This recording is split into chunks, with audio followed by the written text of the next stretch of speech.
Salut à tous! Aujourd'hui je reviens pour une nouvelle vidéo. Je voulais vous présenter les différentes choses, les différents objets que j'utilise dans ma pratique du Qigong personnel, mais aussi pour enseigner. Je vais vous montrer tout ça.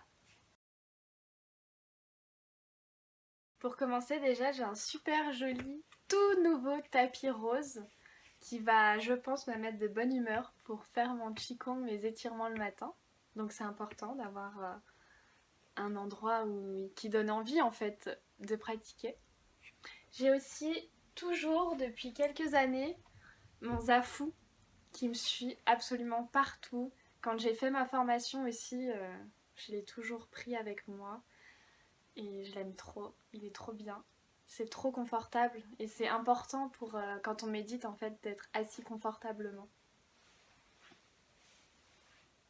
Depuis pas très longtemps aussi, je m'intéresse vachement aux pierres. Donc là, j'ai une pierre de lune autour du cou. Et du coup, maintenant, quand je médite ou quand je pratique, je prends souvent mes petites pierres avec moi. J'aime bien. Ça a une belle vibration, ça a une belle énergie. Il faut juste 2 secondes que je retourne la caméra pour vous montrer le beau paysage, le beau ciel qu'il y a juste devant mes yeux. C'est trop beau, le soleil se couche tout doucement après une belle journée ensoleillée. Fallait que je vous montre ça. Ma vue, l'endroit où je pratique et où je médite. Pour ma pratique personnelle, quand je m'installe, j'allume toujours une ou plusieurs petites bougies. J'aime bien, ça met une bonne ambiance, je trouve. Et j'allume aussi très souvent de l'encens. Donc j'avais ramené de l'encens de Thaïlande. Je l'allume quelques secondes juste avant de commencer. Ça sent vachement fort, donc je le laisse pas trop longtemps. Et pareil, ça met une bonne odeur, une bonne ambiance pour commencer à pratiquer. Par contre, quand je donne un cours, j'utilise les petites synergies d'huile essentielle de Nature et Découverte. Donc quand j'arrive dans la salle, souvent j'en ai quelques-unes aux huiles essentielles bio. Donc il y a la brume poudrée. C'est à chaque fois des mélanges. Le spray grand air, ça vient vraiment assainir l'air. On a la brume pétillante, un petit coup de peps pour mes cours le matin. Et la brume boisée.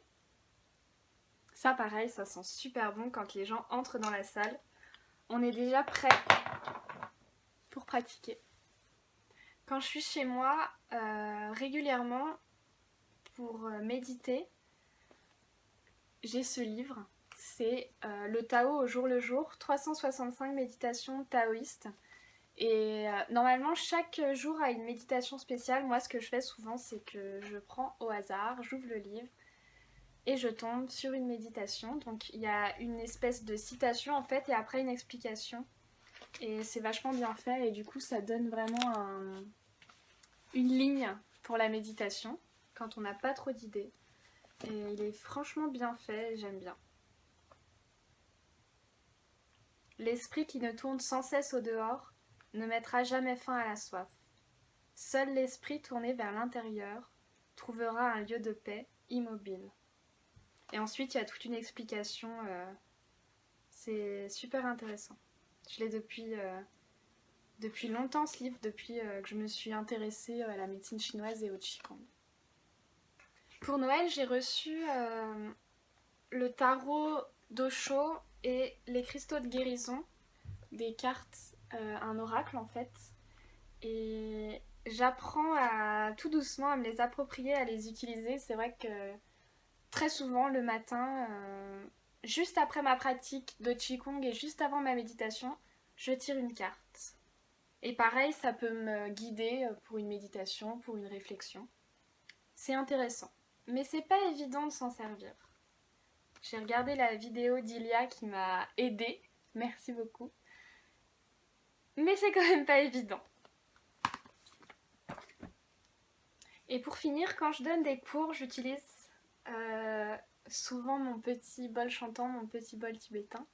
Je l'ai acheté si petit, comme ça c'est pas trop lourd quand je me déplace. Et j'aime beaucoup.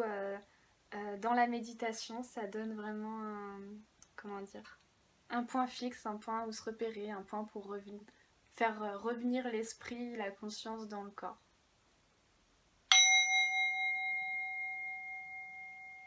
Et un instrument que j'utilise depuis quelques mois, ceux qui me suivent sur Instagram ont pu le découvrir, c'est cet instrument-là.